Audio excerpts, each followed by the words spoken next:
Korps Garda Revolusi Islam Iran atau IRGC menanggapi pernyataan Presiden Amerika Serikat Donald Trump yang memberikan sinyal bahwa konflik dengan Iran akan segera berakhir.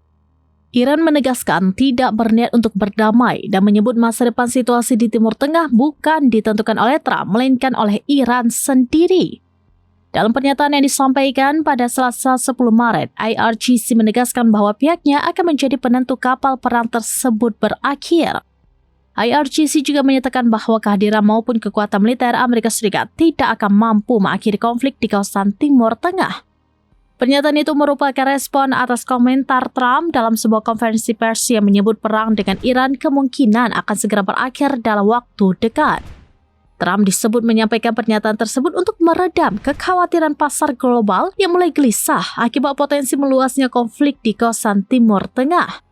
Di sisi lain, IRGC sebelumnya telah mengumumkan rencana penggunaan persenjataan yang lebih berat dalam operasi militer berikutnya. Mereka mengklaim akan mengerahkan rudal dengan bobot hingga lebih dari 1 ton untuk menyerang target militer milik Israel dan Amerika Serikat. Selain itu, Iran menegaskan kesiapan untuk menghadapi perang dalam jangka panjang. Teheran juga menyatakan akan memperkenalkan sejumlah persenjataan canggih yang sebelumnya belum pernah digunakan dalam konflik melawan Amerika Serikat dan Israel.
Download Tribun X sekarang, menghadirkan lokal menjadi Indonesia.